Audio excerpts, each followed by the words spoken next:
Recordemos que Pancho Villa, bueno, eh, comienza por ser un bandolero, pero porque defendió a su hermana de una violación y ahí Ah, pues conoció todo el territorio, a la gente, ayudaba a la gente, de lo que robaba les daba y tal. Y eso en un futuro pues lo hizo que fuera muy popular y pues, levantó grandes ejércitos y los levantaba muy rápidamente.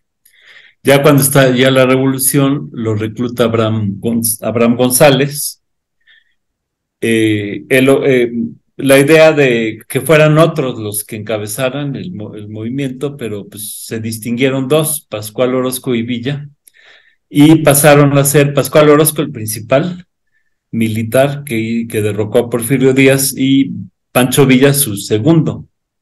Vimos cómo Madero quería negociar con Díaz, al grado de que en un momento hasta iba a aceptar que Díaz cambiara su gabinete, pero sin renunciar a la presidencia. Sus allegados, y sobre todo Francisco Vázquez Gómez, que había sido su candidato a la vicepresidencia, pues lo impidió. Y había promulgado el plan de San Luis. En el plan de San Luis decía que todo aquel federal que hubiera matado revolucionarios, pues lo iban a pasar pues no, no sé por qué es eso. armas. Pero resulta que ya a la hora de que Creo que triple. pueden quitar su sonido, ya a la hora que agarran a Juan Navarro, que era el mero mero de los federales, Madero, pues en lugar de fusilarlo, lo protege. Y esto ocasiona el disgusto tanto de Pascual Orozco como de Pancho Villa, que en un momento dado se presentan, ahí pues, Orozco se jala a Villa y se presenta pues a querer apoderarse de la persona de Juan Navarro. Se da un enfrentamiento ahí con Madero que hizo que Madero pues comenzara a desconfiar de Villa, que también comentamos, Villa fue el más fiel de todos hasta el final, pero en ese momento Orozco se lo jaló y pues él estaba muy arrepentido, ¿no? Porque luego ya se dio cuenta de la maniobra. Pascual Orozco estaba muy resentido porque él creía que debería tener el puesto principal en el ejército y sin embargo nombran a Venustiano Carranza, pues que era un viejo porfirista, que no había apoyado al principio a Madero, etcétera. Sin embargo, es al que pone Madero de secretario de guerra, y eso pues no le gusta nada ni a Pascual Orozco ni a Villa. Pascual Orozco, instigado por los porfiristas, la oligarquía, los ricos, se levanta en armas contra Madero, pero con las banderas revolucionarias, ¿no? Como Madero no había cumplido el plan de San Luis, no había repartido la tierra, no había hecho justicia a los obreros, pues en el plan de la empacadora, que se llamó el plan de Orozco, pues es lo que él exigía. Esto le pareció muy bien a Emiliano Zapata, al grado que lo propuso a él como cabeza de un movimiento que empezó Zapata el 28 de noviembre de 1911, al ver que Madero no cumplía con devolver las tierras a los pueblos que habían sido despojados. Entonces levanta en armas Pascual Orozco. Madero manda un general que es derrotado, se suicida al, por la vergüenza de su derrota y luego manda a Huerta, pero Huerta era un general porfirista que había atacado a los indígenas, a los mayos, a los mayas, a los yaquis. Era un porfirista reaccionario de lo peor. Lo manda contra Pascual Orozco y le pide a Villa que apoye a Victoriano Huerta. Efectivamente, Pancho Villa apoyó a Huerta, pero Huerta pues estaba muy resentido, como todos los federales, porque pues los había derrotado la revolución y Villa.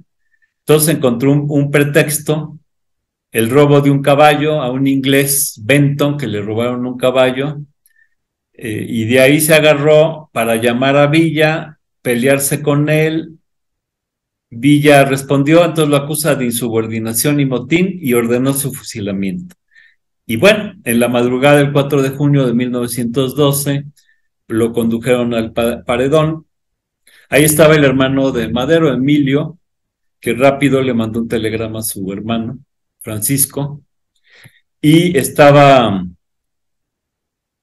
Pancho Villa a punto de ser fusilado y muy mañosamente lo que hizo fue, él usaba unos pañuelos como de metro cuadrado, medio metro cuadrado. Entonces saca su pañuelo, hay fotos muy interesantes. Saca su pañuelo y se pone a llorar y se limpia con el pañuelo y luego va y abraza a cada uno de los soldados, los abraza y llora y el pañuelo.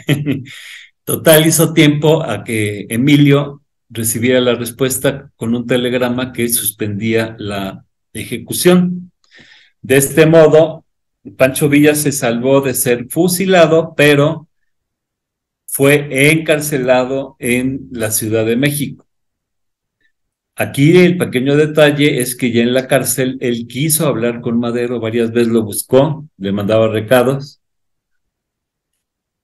para explicarle las cosas y Madero no interviene. O sea, ni lo escucha ni interviene para liberarlo. Y bueno, pues estuvo preso 7 meses, acusado de robo y rebelión. Y le adjudicaron crímenes, ¿no? Como haber saqueado Parral, eh, cuando lo que hizo fue resistir contra Orozco y los Colorados, y en aquella época se usaba que llegaban a una población y pedían préstamos forzosos respaldados por vales, y desde luego pues se agarraban las armas y los víveres que necesitaba su tropa. Entonces, bueno, lo acusaron de haber saqueado a Parral. Este estadía en la cárcel, pues fue benéfica porque ahí conoce a Gildardo Magaña. Gildardo Magaña era un zapatista, muy buena onda, revolucionario, y ahí en la cárcel fue como su maestro, lo ayudó a su escritura, sabíamos que él nunca fue a la escuela, entonces lo ayudó a escribir mejor, le presta libros de historia, le platica sobre las cuestiones económicas, sociales. Entonces, ese breve periodo en la cárcel de 7 meses, pues le sirvió como escuela a Pancho Villa. Y bueno, él se dedicó a mandarle cartas a Madero, le mandó 20 cartas, pero pues, lo ignoraron. Y entonces lo que hace es, bueno, lo que hace Madero nada más es cambiarlo de cárcel a la cárcel de Santiago Tlatelolco. Por cierto, ahí estaban Félix Díaz y Bernardo Reyes, que estaban encarcelados por rebelarse contra Madero, pero pues, Madero era muy inocente porque estos dos personajes fueron claves en su asesinato, Félix Díaz y Bernardo Reyes. Y siendo que estaban en la cárcel, Madero les permitía visitas, que anduvieran, que platicaran con quien sea, etcétera. Entonces ahí mismo en la cárcel prepararon el complot para derrocar al presidente Madero, en lo que se llamó después la Decena Trágica. Desde luego que quisieron reclutar a Francisco Villa para su causa, pero él, a pesar de lo injusto que se había portado Madero con él, nunca no solo no les hizo caso, sino que le mandó avisar al presidente Madero a través de su hermano Gustavo lo que se tramaba en la cárcel.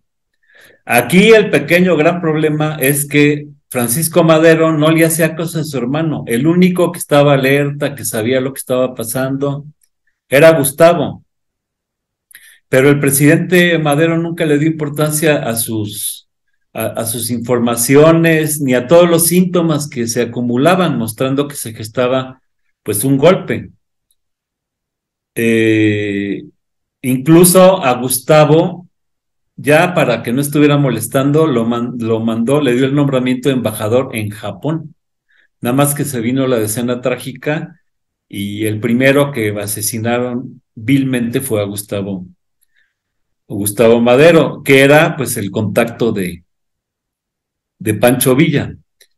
Entonces, bueno, Villa no, al verse marginado, que no le hacen caso, pues aprovecha la Navidad, que todo el mundo andaba ya bien borracho, y en la madrugada siguiente, el 26 de diciembre, un joven que se llamaba Carlos Jauregui aprovecha para limar los barrotes, disfrazar a Villa y salir por la puerta principal de la cárcel de Santiago Tlatelolco con su disfraz. Y bueno, de ahí pues tiene que huir de México y se va al Paso, Texas, donde permanece atento a los acontecimientos. El 9 de febrero de 1913 es cuando, por instancias del embajador Henry Lane Wilson de Estados Unidos, instigado por las compañías petroleras, que estaban enojadas porque Madero les cobraba un impuesto de 3 centavos por barril de petróleo, cuando Porfirio Díaz les daba el petróleo gratis, no les cobraba impuestos. Entonces Madero modestamente les cobra 3 centavos y las compañías se enfurecen y patrocinan la sublevación del embajador gringo, de Victoriano Huerta y de Félix Díaz, que era sobrino de Porfirio Díaz, para derrocarlo. Una vez que fue derrocado, Wilson ordena los asesinatos del presidente y del vicepresidente de México.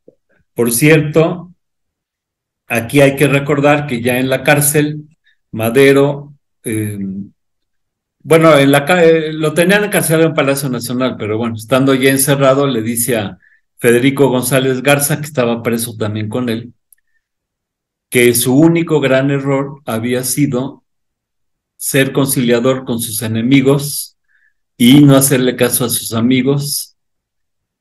Y él reconoce, si le hubiera hecho caso a mis amigos, no estaría en esta situación. Y claro, porque sus amigos, Villa en la cárcel y Zapata se había levantado en armas y Madero lo atacó, incluso mandó a un general nefasto, a Juvencino Robledo, que era de los que incendiaba los pueblos, violaban a las mujeres, etcétera.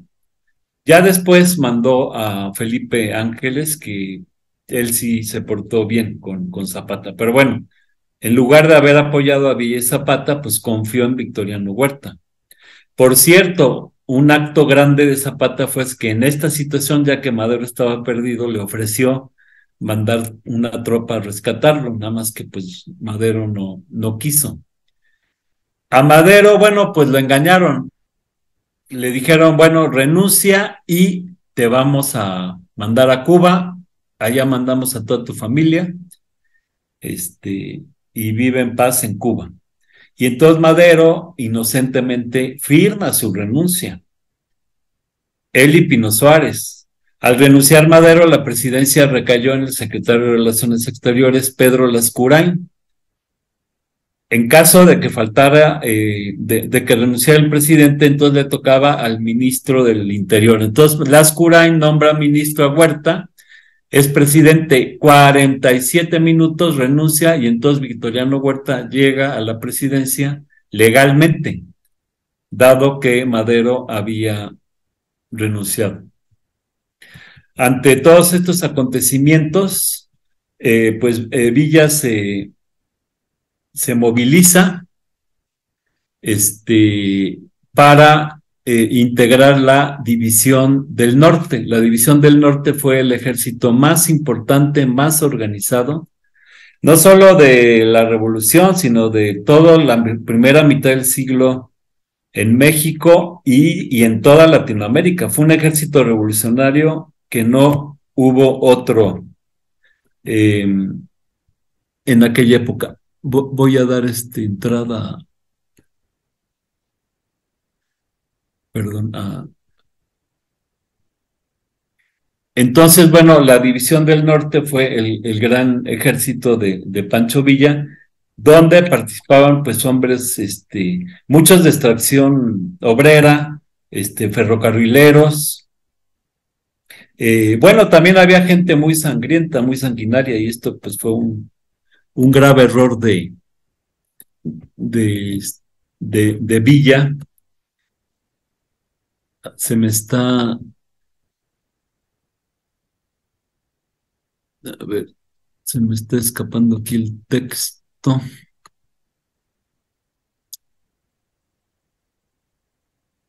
¿Me ayudas? Sí. Ah, ya. No. Bueno, este, eh, ¿qué pasa? Um,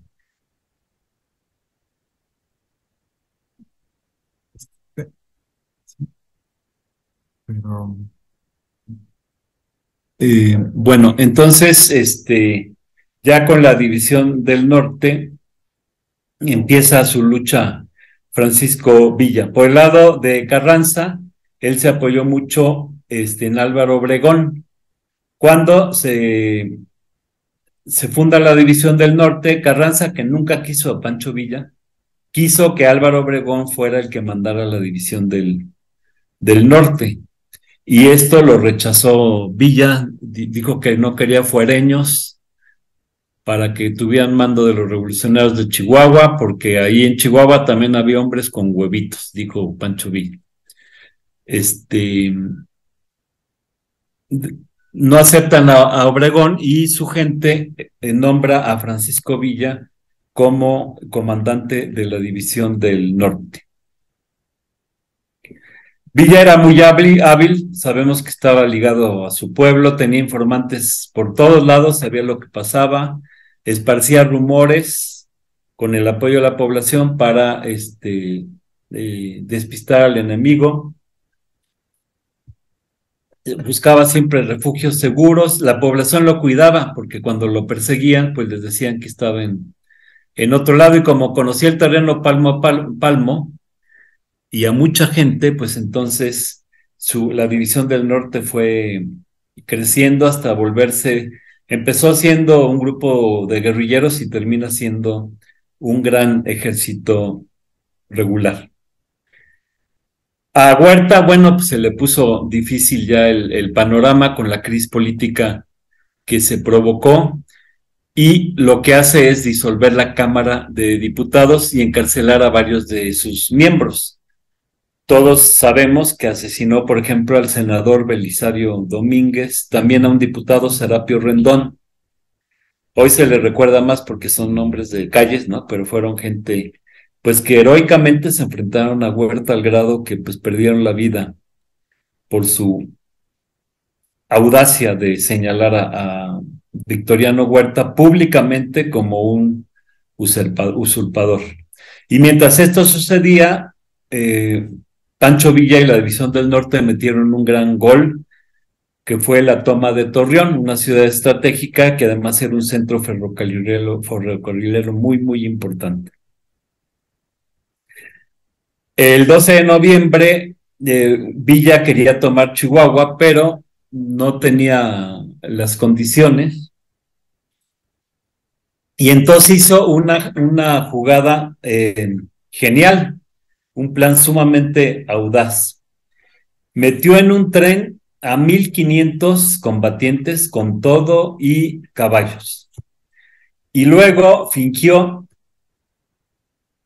que ese tren no podía pasar hacia adelante por impedírselo a los revolucionarios, y entonces fue retrocediendo, o sea, atrás estaba Chihuahua. Entonces él decía que no podía seguir adelante, entonces le dieron permiso de ir retrocediendo hasta ingresar a la ciudad, así como el caballo de Troya, y sorpresivamente pues derrotó a los federales que pues, estaban entretenidos en prostíbulos y casas de juegos. El 15 de noviembre de ese año, Ciudad Juárez se convierte en la capital villista. Y bueno, dieron batallas brutales. Por ejemplo, en Tierra Blanca derrotaron un general huertista Mercado, y fue tan brutal la batalla que de 11,000 soldados que se enfrentaron, 2,000 quedaron muertos o heridos. Ya tomando Chihuahua, entonces Pancho Villa se convierte en gobernador, fue el primer gobernador en funciones de la Revolución Constitucionalista. Y en su gobierno lo apoyó un gran periodista, Silvestre Terrazas, que era un maderista de tiempo atrás. Estuvo de gobernador hasta diciembre de 1915. Pancho Villa, lo primero que hizo como gobernador fue abrir escuelas, abrió 50 escuelas en un par de meses. O sea, él que no había estudiado, pues se daba cuenta de la gran importancia de la educación y lo primero que hizo fue abrir escuelas y también empezó a adueñarse, a expropiar todas las haciendas y ranchos que había en Chihuahua. Chihuahua es el estado más grande de la República y todo el estado estaba poseído por dos, tres gentes, entre ellos Krill, que por cierto es bisabuelo de Santiago Krill, el panista que ahorita anda queriendo articular a la oposición. Expropió las haciendas y esas haciendas pasaron a ser controladas por el gobierno eh, para hacerle justicias a los peones. Había más de 2000 eh, peones. Entonces, bueno, todo el clan, los dueños eran un señor Terrazas y el señor Krill, que son los principales expropiados. Desde entonces, Krill, la familia Krill, pues ha estado en contra de la transformación y de cualquier revolución, y hoy Santiago Krill, pues es fiel a su legado familiar. De las haciendas decomisadas, algunas tierras fueron distribuidas entre aparceros pobres, también le dieron entregas a campesinos sin tierra, otras las rentaron a medieros y a grandes agricultores. Y fíjense, en los meses posteriores, allí en Chihuahua se nacionalizaron la energía eléctrica, la cervecería, las fábricas de ropa, los tranvías, los teléfonos, los ferrocarriles, los molinos de harina, eh, y de inmediato también bajó el precio de $9 el saco de harina a solo 1.50 para abaratar la alimentación. También en su gobierno, Pancho Villa se preocupó de generar empleos para la población y les dio trabajo a los rarámuris o tarahumaras en la sierra. Se preocupó también mucho de que los centros urbanos estuvieran bien abastecidos y que bajaran los precios. De hecho, también quitó de impuestos alimentos como café, mantequilla, carne, jabón, sal, velas, arroz, para beneficiar a los pobres de Chihuahua. Entonces fue un magnífico gobernador, Pancho Villa, allá en Chihuahua, nada más que Venustiano Carranza no lo quería, entonces le estuvo presionando para que dejara la gubernatura en manos del profesor Manuel Chao y sale a Ojinawa, donde ahí derrota a, a los federales de Victoriano Huerta. La división del norte creció enormemente al grado que ya para principios de 1914 ya tenían más de 30,000 efectivos. Recordemos cómo la plática pasada comentamos que Villa empezó sus primeros actos de armas pues con 8 gentes, 13 gentes, 30 gentes y ya para 1914 tenía más de 30,000. Y el hecho de que Chihuahua estuviera en manos de los revolucionarios fue clave para la derrota de Victoriano Huerta. Eh, por su lado, Washington empezó a vender armas a Carranza. Aquí hubo un fenómeno que Estados Unidos armó a Carranza y en un momento dado ayudó a Carranza a derrotar a Pancho Villa, no vendiéndoles municiones a Pancho Villa o vendiéndole municiones que en lugar de pólvora, pues tenían de polvo.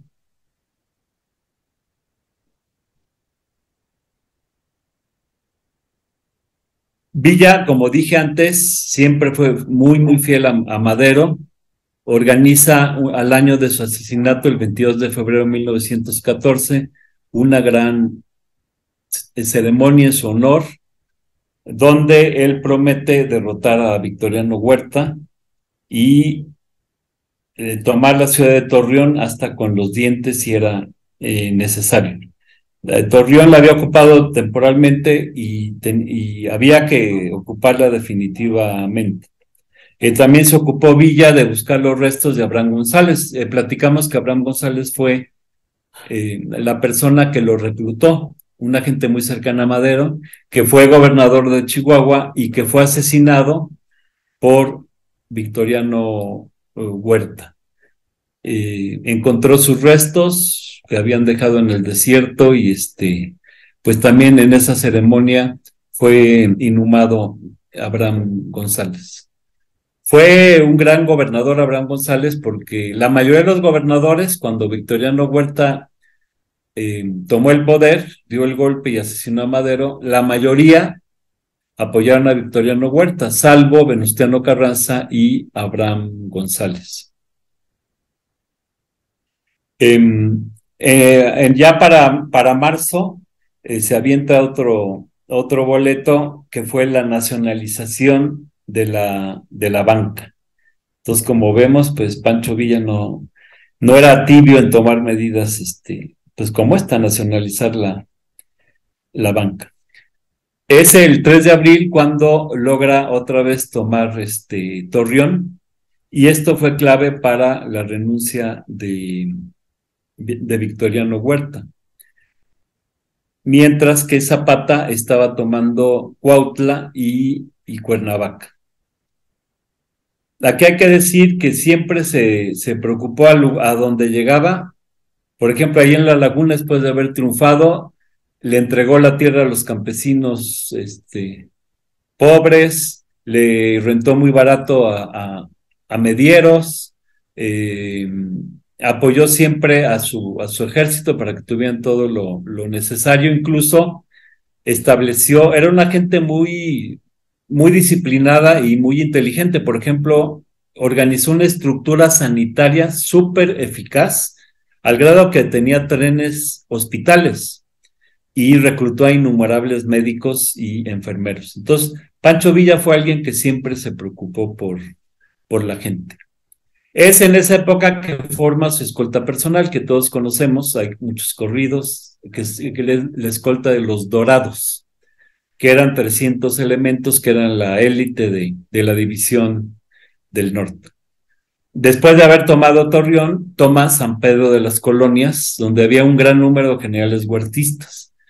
San Pedro de las Colonias es hoy por hoy uno de los lugares más reaccionarios de México.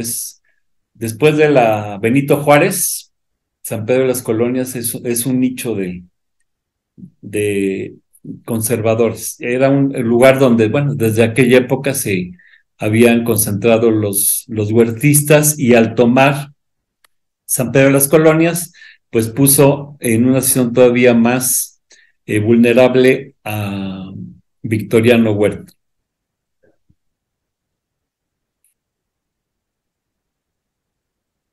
Entonces, estamos claros que la derrota de Victoriano Huerta fue principalmente obra de Villa, que después tomó Zacatecas, y de Zapata. Sin embargo, lo que hicieron los gringos, el factor militar más importante eran Villa y Zapata, pero los gringos lo que hicieron fue, mientras ellos invadieron México en 1914 durante un año, en ese año llegaron 13 buques llenos de armas que había mandado comprar Victoriano Huerta, y todas esas armas se las dieron a Carranza y Obregón. Y como vimos, a Villa no le querían vender municiones, o le vendieron municiones muy chafas.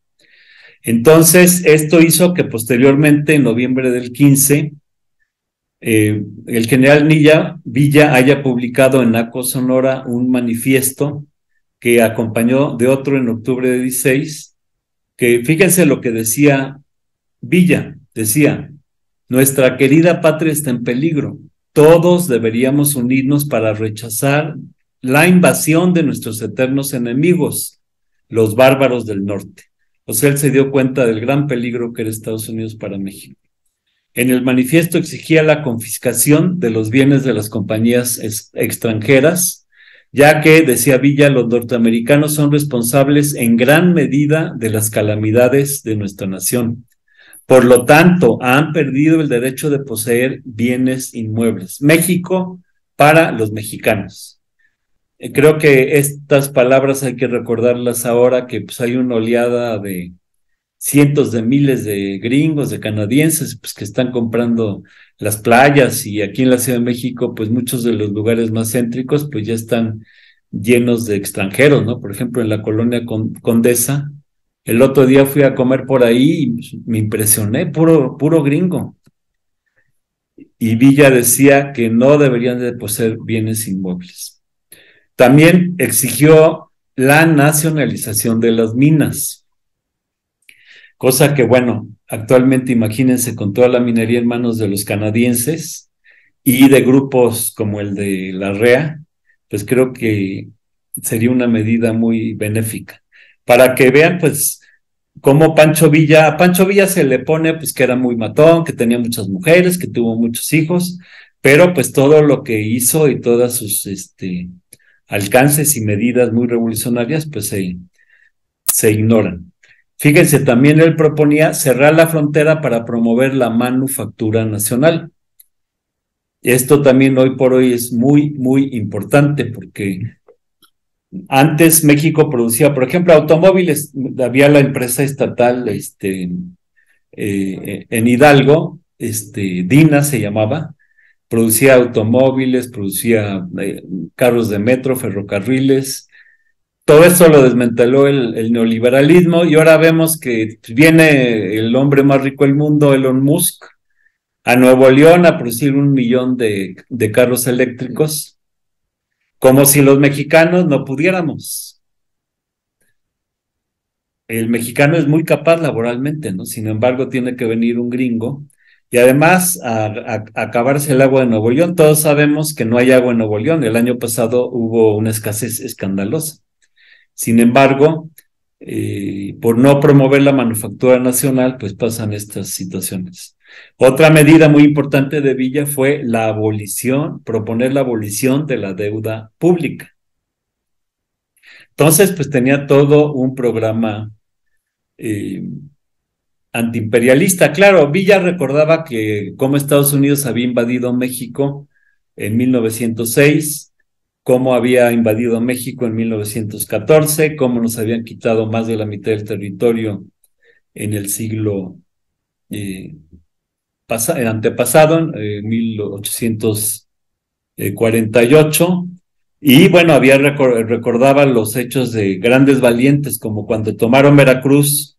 Hubo un joven, el teniente José Azueta, de 19 años, que luchó hasta morir, y ya estando muy herido, estaba pues ya en las últimas. Entonces el almirante estadounidense, pues todos se sorprendieron de la bravura de este chavo, y ya que estaba muriendo, el almirante Frank Frieder, Fletcher se apellidaba, le envió un médico, y fíjense, este joven lo rechazó, diciendo: de los invasores ni la vida.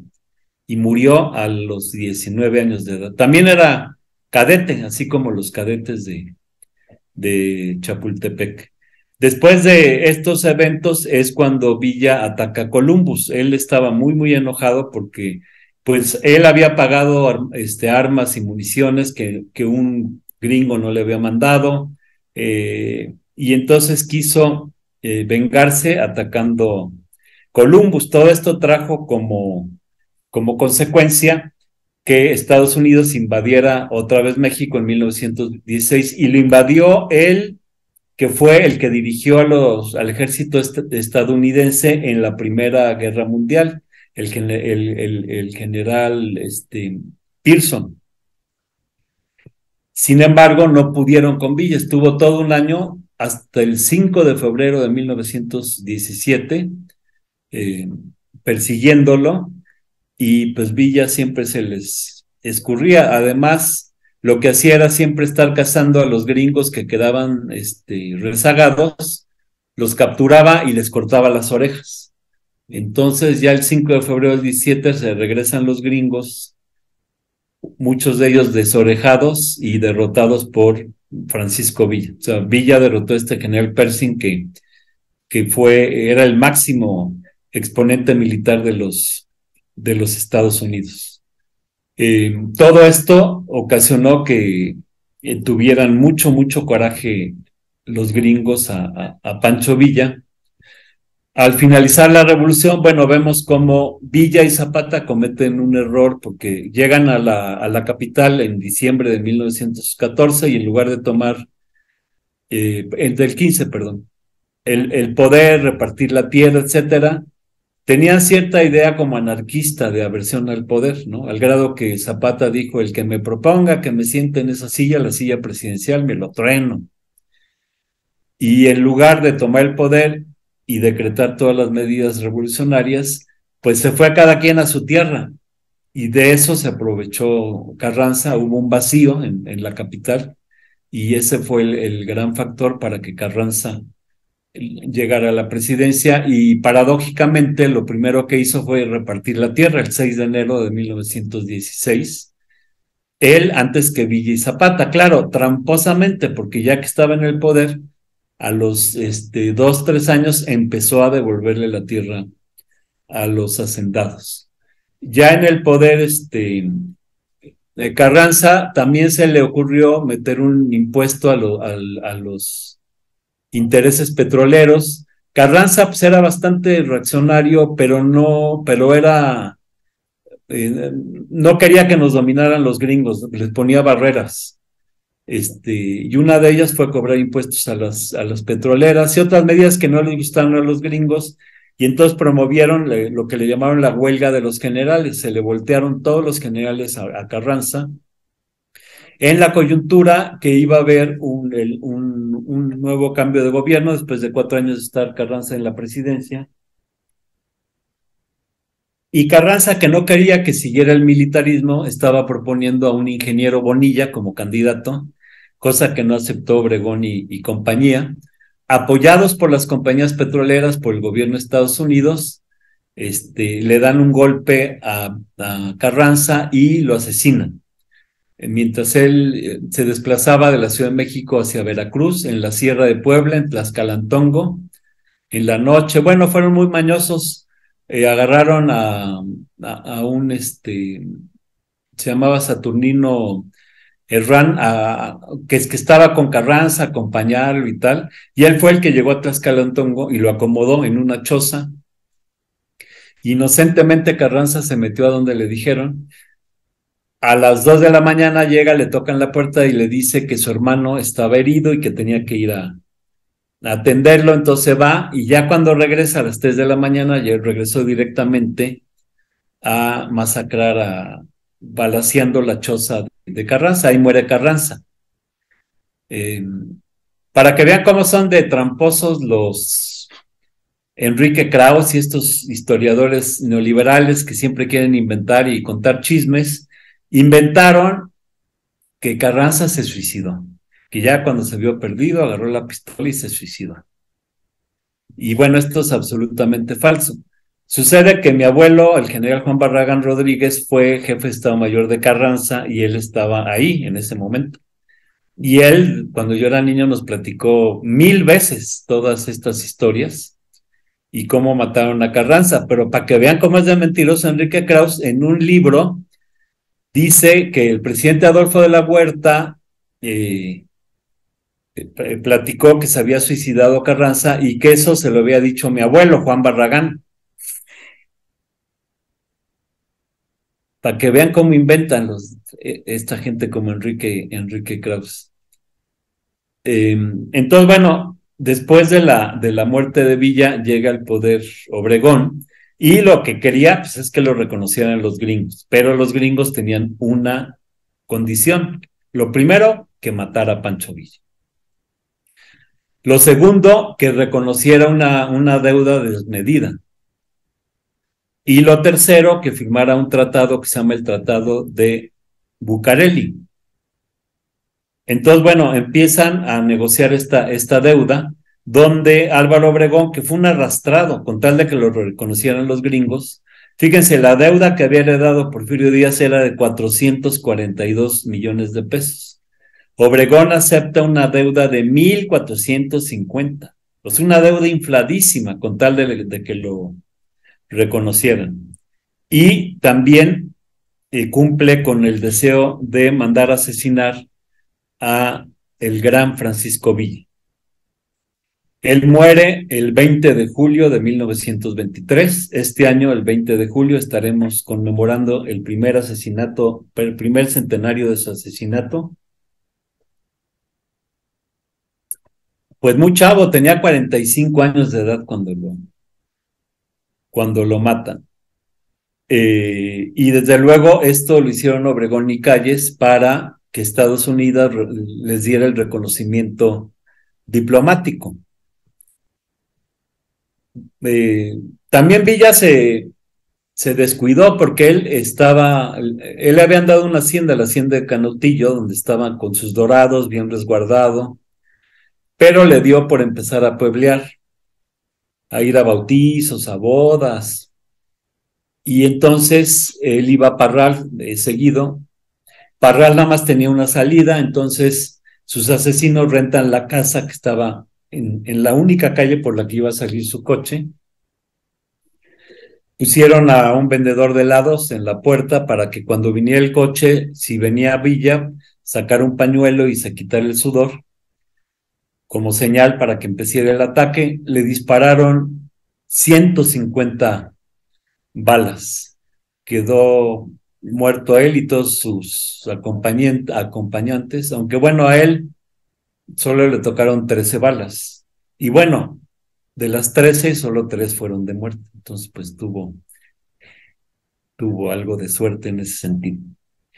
Entonces lo asesinan, y después del asesinato, entonces ya firman el Tratado de Bucareli el 13 de agosto de 1923. Y este Tratado de Bucareli es la peor traición a la patria. Después de este tratado, pues solo los tratados de Salinas de Gortari, ¿no? Que firmó con Estados Unidos, de libre comercio, la ley de aguas, la ley de minas, donde abrió la minería a los extranjeros.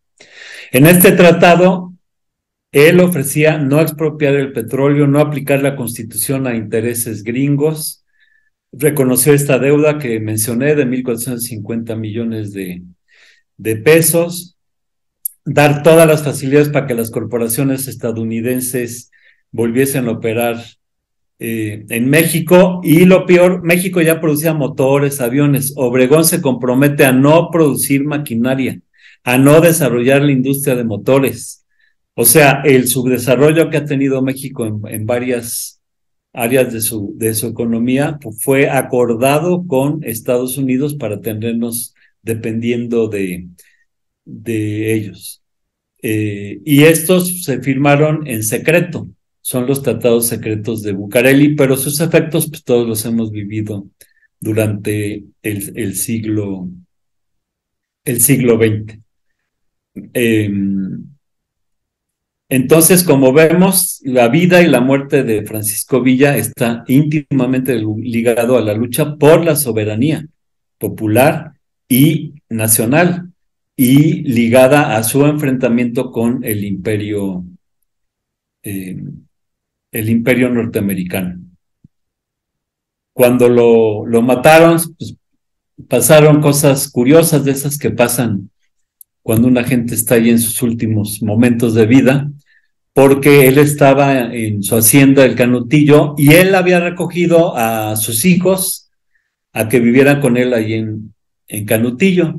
Pues resulta que cuando él salió de Canutillo para irse a Parral, donde lo iban a matar, una hija de él, Juana María Villa, sintió feo, sintió un mal presentimiento. Entonces, a ella y yo y sus hijos, Micael, Agustín, Octavio, Celia, sintieron horrible y lo agarraron de las piernas, se pusieron a llorar. Y Pancho Villa dijo, fíjense, bueno, si no nos volvemos a ver en esta vida, nos veremos en la otra. Y efectivamente fue la última vez que lo vieron. Y también cuenta la leyenda que a los maestros de la escuela de Canutillo, ya saliendo a Parral, les dijo, bueno, voy a Parral. Parral me gusta hasta para morir. Y unas horas después iba a morir en Parral. Sus asesinos, bueno, el que dirigió la operación asesina fue un tal Jesús Salas Barraza, pero en coordinación con el general Joaquín Amaro, que era de los principales militares de Obregón y de Calles. O sea, los autores intelectuales fueron Álvaro Obregón y Plutarco Elías Calles. Y bueno, está esto plenamente demostrado en el libro de Frederick Katz sobre Villa. Menciona que un agente estadounidense del FBI, del Buró de Investigación, Manuel Sorolla, comentó que cuando él le notificó a Calles del asesinato de Villa, el comentario de Calles fue, bueno, se ha cumplido la segunda condición básica impuesta por Estados Unidos para el reconocimiento. O sea, la primera era reconocer esa deuda infladísima, la segunda, matar a Pancho Villa. Y bueno, a los 2 meses se cumplió la tercera, que fue la firma de los tratados de Bucareli, cediendo a todas las exigencias del gobierno del norte. De modo que podemos ver cómo Francisco Villa culminó su vida política y revolucionaria con una visión muy clara de los peligros que le acechaban a México. Entonces, en este centenario de su muerte, pues sus ideas viven. Él decía, después de su experiencia de años de lucha, él afirmó con respecto a las relaciones del gobierno imperial de Estados Unidos con México y su pueblo, él decía, llegará un día en el que el enfrentamiento con los gringos será inevitable. O sea, él tenía claridad después de todo lo que han buscado y buscan los Estados Unidos aquí en México. De modo que creo que la vida de Pancho Villa pues nos da grandes enseñanzas, grandes lecciones, y pues sí es importante reconocer el inmenso papel que jugó en la Revolución Mexicana y pues recoger también este ideal que él tenía de un México soberano y de pues no estar sometidos a los Estados Unidos. Y el 20 de julio se cumple un centenario, alrededor de esta fecha creo que hay que estar pues dando a conocer y la vida de Pancho Villa, eh, por encima de los chismes, ¿no? Porque de Villa lo único que se dice es que era de pistola rápida, cosa que sí es cierto, eh, y que le gustaban las mujeres, cosa que también es cierto, que tuvo muchos hijos, es cierto, pero también es cierto todo este programa que él defendió para que México fuera soberano, para que los terratenientes pues perdieran sus propiedades y fueran para los campesinos, justicia para los obreros, etcétera. Podemos decir además que Pancho Villa es la gran mancuerna de Emiliano Zapata y los dos son héroes reconocidos no solo en México, en Latinoamérica y en el mundo. Bueno, pues creo que es cuanto lo que quería platicar sobre el Centauro del Norte y pasamos a los comentarios, preguntas, si acaso tienen, con todo gusto.